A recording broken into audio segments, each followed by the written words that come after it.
व्यवहार कर रही है प्रभु, आज लाज रख लो कैसे भी करके, आज मैं आपकी शरण में आई हुई हूं, कैसे भी बचा लो। उसी समय भगवान का आगमन हो जाता है। अरे कृष्णा, कृष्णा कहते थे द्रौपदी को भगवान। अरे कृष्णा क्या हुआ? बोले कुछ नहीं प्रभु, बस आपका ही स्मरण कर रही थी। बोले केवल खाली पीली स्मरण करती रहेगी या कुछ खिलाएगी भी? भूख लगी है बड़ी जोर की। द्रौपदी की आंखों से अश्रु निकल आए। आज कैसी परीक्षा है, एक तरफ तो संत खड़े हुए हैं और दूसरी तरफ आज गोविंद भी आकर के कहते हैं कि मुझे भूख लगी है, मुझे कुछ भोजन दो। भगवान आज तो मेरे पास आपके भोग के लिए कुछ भी नहीं है। बोले क्यों झूठ बोलती है? देख अंदर जाके कुछ तो रखा होगा। बोले प्रभु आपका दिया हुआ जो अक्षय पात्र था ना, उसको भी धो के रख दिया। बोले अच्छा, उसको भी धो के रख दिया, चल कोई बात नहीं, तू एक बार अक्षय पात्र को तो लेके आ। द्रौपदी गई, अक्षय पात्र को लेकर के आई और लाकर के भगवान श्री कृष्ण के हाथ में दिया। भगवान ने अक्षय पात्र को देखा, अरे द्रौपदी तुझको तो सफाई करना भी नहीं आता, तूने तो इसको साफ करके धोया भी नहीं, देख इसमें एक चावल का दाना लगा हुआ है। बोले भगवान आज तो मेरे पास यही है। मेरे गोविंद ने चावल का दाना निकाला और मुख में रखा और जैसे ही कहा अनेन, दुर्वासा मुनि के 100 शिष्यों को डकारा, सबके पेट भर गए। भगवान ने अर्जुन से कहा अर्जुन जाओ दुर्वासा मुनि को बुला के लाओ, भोजन नहीं करेंगे। अर्जुन ने कहा भैया को भेजता हूं। भीम से कहा। द्रौपदी बोली भगवान आप उनको बुला रहे हो, हमारे यहाँ तो कुछ है नहीं, आप उनको बुला रहे हो, हम भोजन क्या कराएंगे? बोले द्रौपदी पहले संतों को तो आने दे। अब तो भीम गए, जाकर के आवाज लगाई, बोले गुरुवर भोजन के लिए पधारो। गुरुवर शिष्यों से कहते हैं क्यों भाई तुम्हें भोजन करना है? बोले नहीं, हमारा तो पेट पता नहीं क्या हो गया, हमें तो एक अन्न का दाना भी नहीं खाना। बोले यही स्थिति मेरी है और ये भीम है, जबरदस्ती पकड़ करके ले जाएगा। चलो एक काम करते हैं, संध्या करके आगे की ओर चलते हैं, इसकी तरफ तो देखते भी नहीं है। अब तो आगे आगे दुर्वासा मुनि जा रहे हैं और पीछे पीछे भीम बुला रहे हैं भैया भोजन तो कर जाओ, भोजन तो कर जाओ।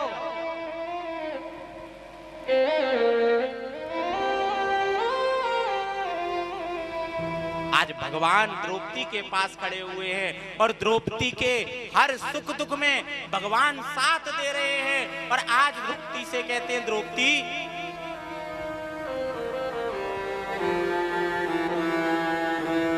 इसने तेरे 5 पुत्रों को मारा है और तू कह रही है छोड़ दो। अर्जुन तुमने तो प्रतिज्ञा की थी ना कि जिसने द्रौपदी के 5 पुत्रों को मारा है मैं उसके वध कर दूंगा। अब अपनी प्रतिज्ञा करो, अपनी प्रतिज्ञा को याद करके अपनी प्रतिज्ञा को पूर्ण करो। अब अर्जुन संकट में फंस गए। द्रौपदी कह रही है छोड़ दो, ये ब्राह्मण है, गुरु पुत्र है, और भगवान कह रहे हैं अपनी प्रतिज्ञा याद करो। अब अर्जुन हाथ जोड़ करके खड़ा हो गया और बोले प्रभु अब आप ही कुछ मार्ग बताओ। भगवान बोले ब्रह्म बंधुर न हंतव्य आतताई पदार्हणा।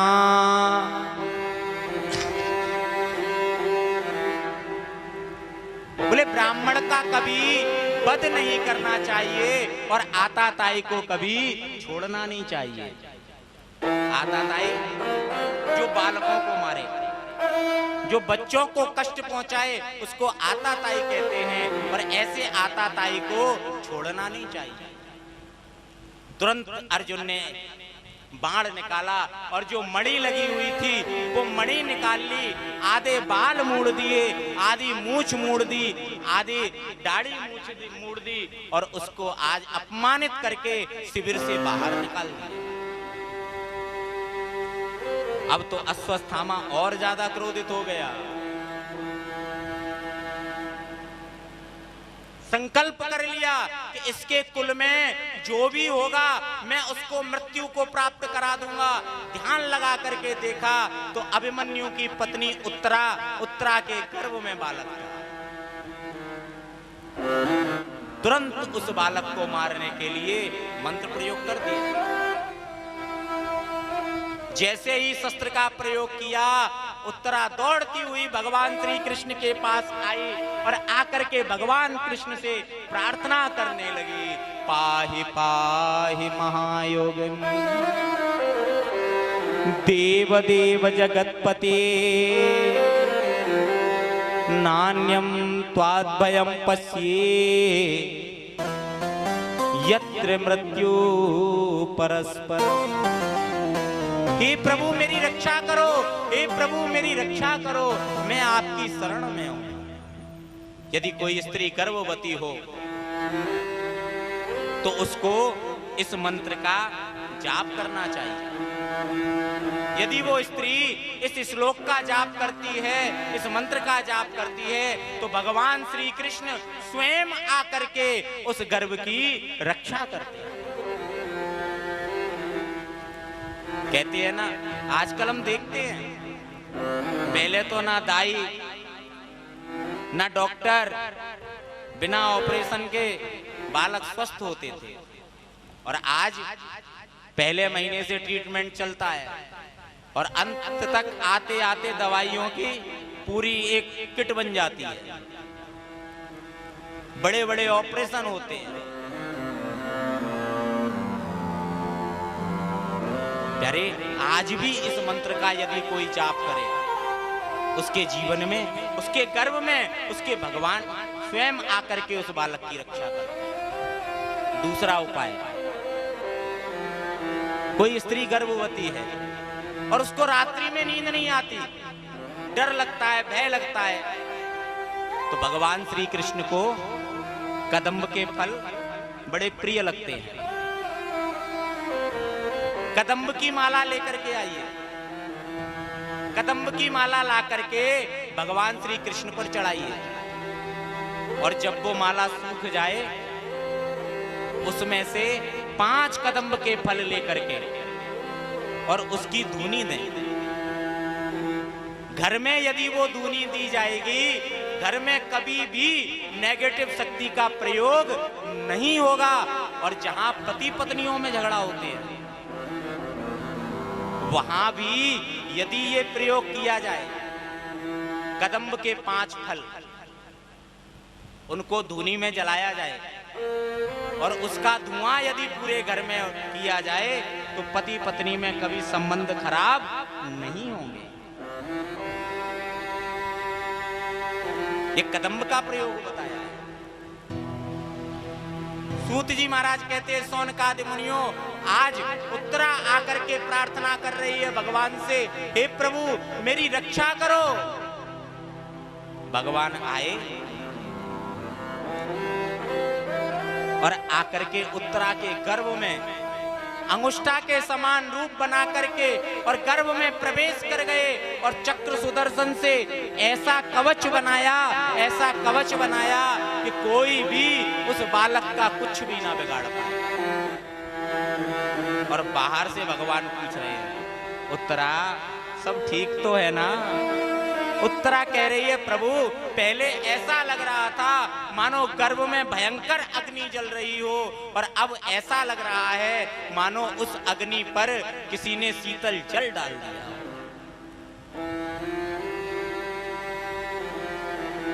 आज इस दृश्य को कुंती देख रही थी। तुरंत कुंती बुआ पहुंच गई। बोले, आप ही बचाते हो और आप ही पूछते हो कि क्या कष्ट है? बोले, बुआ क्या बात करती है? मैंने कहाँ बचाया? बोले नाटक मत करो, मैं सब जानती हूँ। मेरे पग पग पर यदि मेरी किसी ने रक्षा करी तो वो आप हो। बोले बुआ तू तो बुढ़ापे में आ गई है, जो हमारे तेरी बुद्धि सटिया गई है, तुझको तो पता ही नहीं क्या हो रहा है। बोले नहीं नहीं मैं सब समझती हूँ माधव, अगर आप ना होते तो मेरा कौन होता। बुआ देख तू तो ऐसे ही पूछ रही है, मुझे तो द्वारिका जाना था तो रास्ते में ये मिल गई, इसने अपना कष्ट बताया तो मैंने इससे पूछ लिया कोई कष्ट तो नहीं। बोले अच्छा गोविंद आज आपके सामने मैं निवेदन करती हूं कि मेरे जीवन में जो भी आज खुशियां हैं वो आपकी वजह से है। भगवान बोले तू तो ऐसे ही करती रहेगी बुआ, मुझे तो द्वारिका जाना है, मुझे जाने दे। सबसे पहले युधिष्ठिर के पास पहुंचे, युधिष्ठिर भैया कुछ मांग लो, मैं देना चाहता हूं। युधिष्ठिर ने कहा भगवान अगर देना ही चाहते हो तो इतना दो कि आपका स्मरण सदैव बना रहे। भीम के पास पहुंचे, बोले भैया आप कुछ मांग लो। भीम ने कहा अगर देना चाहते हो ना तो इतना दो कि मैं कितना भी भोजन करूं लेकिन मन आपके चरणों में लगा रहे। नकुल सहदेव ने भी यही मांगा, द्रौपदी ने भी यही मांगा और अंत में आज बुआ के सामने पहुंच गए। बुआ देख किसी ने कुछ नहीं मांगा, तू तो कुछ मांग ले, मेरी इच्छा है, मेरे मन में है कि मैं तुझे कुछ देना चाहता हूं। कुंती बुआ मुस्कुराई, बोले देखो मेरा बालक मुझे कुछ देना चाहता है और मैं फिर भी रह जाऊं पीछे। नहीं आज मैं मांगूंगी और मैं झोली फैला के मांगूंगी तेरे सामने, और देख मैंने अपनी झोली फैला दी। और तू मुझे देना चाहता है ना, विपदा संतुनाशास्व तत्र तत्र जगत गुरु भवतो दर्शनम यस्य यादभुवन दर्शनम। भैया देख मैंने झोली फैला दी, मुझे कुछ नहीं चाहिए, मुझे तो बस इतना चाहिए कि मेरे जीवन में एक कष्ट कम ना हो, दूसरा कष्ट आ जाए, दूसरा कष्ट कम ना हो, तीसरा कष्ट आ जाए, मेरा जीवन कष्टों से घिर जाए, मेरे जीवन में कभी कोई खुशी ना आए। बुआ क्या मांग रही है? अरे जब से तेरा जन्म हुआ है तू तब से कष्ट भुगत रही है और आज तेरे जीवन में थोड़ी बहुत खुशियां आई हैं तो तू कष्ट मांग रही है। बोले भैया जब कष्ट था तो मेरा गोविंद मेरे साथ चलता था, मेरे साथ रहता था, और आज जब मेरे जीवन में सुख आ गया तो मेरा गोविंद मुझे छोड़ करके जा रहा है। सुख भी मुझे प्यारे हैं, दुख भी मुझे प्यारे हैं, छोड़ो मैं किसे भगवान, दोनों ही तुम्हारे हैं, छोड़ो मैं किसे भगवान,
सुख में सब रोते हैं, सुख मिले जिसे उसने दुख भी तो सहारे हैं, सुख मिले जिसे उसने वो दुख भी तो सहारे हैं। छोड़ो मैं किसे भगवान, दोनों ही तुम्हारे हैं, दोनों ही तुम्हारे हैं।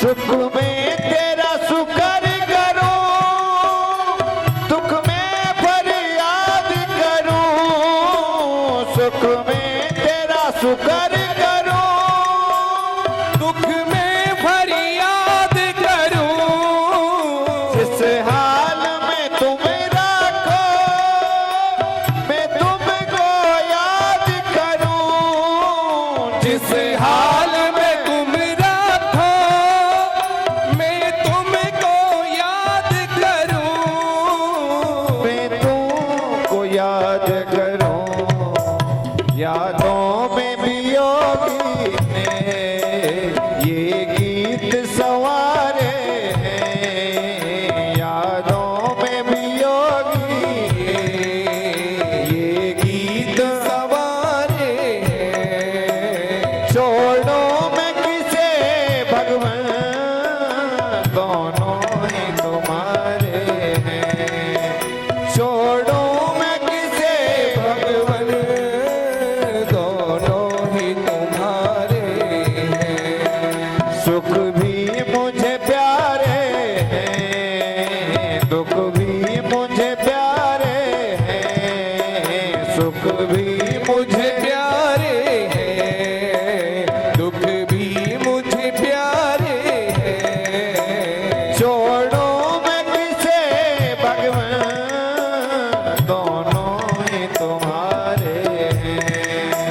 छोड़ो मैं किसे भगवान, दोनों ही तुम्हारे हैं, दोनों ही तुम्हारे हैं, दोनों ही तुम्हारे। अरे बात सुख के माथे सिल पड़े जो हरि नाम भुलाए, और बलिहारी बा दुख की जो पल पल याद दिलाए।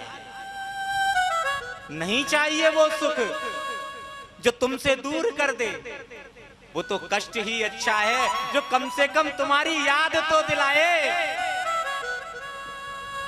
विपदा नहीं वो विपदा, संपदो नहीं वो संपदा, विपद नारायण स्मृति, संपदास नारायण स्मृति। मुझे कुछ नहीं चाहिए, अगर गोविंद तुम देना ही चाहते हो तो मुझे झोली में कष्ट भर दो, दुख भर दो। यहाँ द्रौपदी कह रही है, और वहां हनुमान जी से किसी ने पूछा, क्यों जी हनुमान जी सबसे बड़ा कष्ट तुम्हें क्या होता है? हनुमान जी कहते हैं कि भैया सबसे बड़ा कष्ट, सबसे बड़ी विपत्ति एक ही है।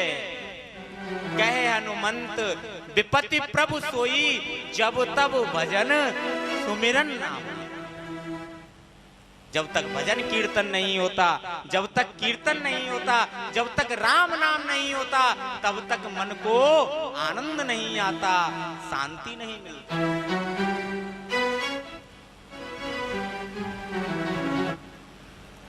सुखदेव जी महाराज कहते हैं, सौनकादि मुनियों, आज कुंती बुआ हाथ जोड़ करके मांग रही है कि मुझे तो केवल कष्ट चाहिए, मुझे और कुछ नहीं चाहिए।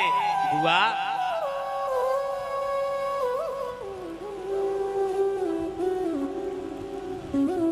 पक्का तुम्हें कष्ट चाहिए?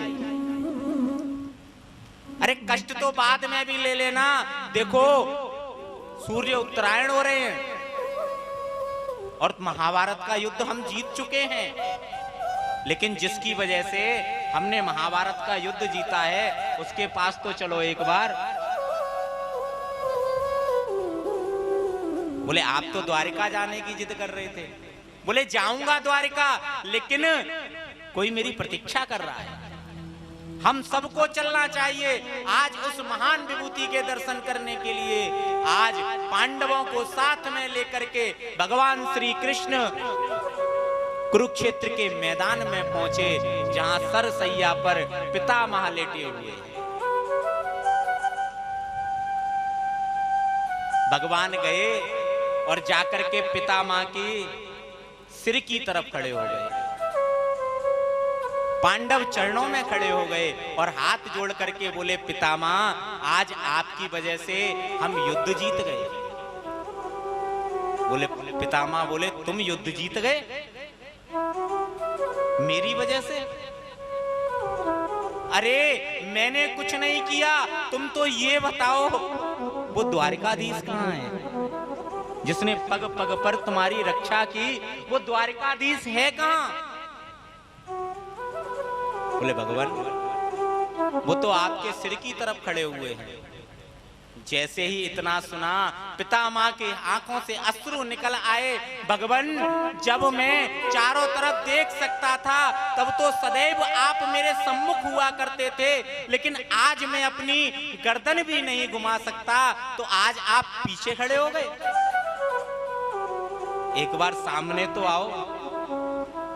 आज पितामह जैसे ही सामने भगवान श्री कृष्ण को देखते हैं, तुरंत आंखों से अश्रु की धार निकल पड़ती है। बोले यही छवि तो मैं देखना चाहता था। अर्जुन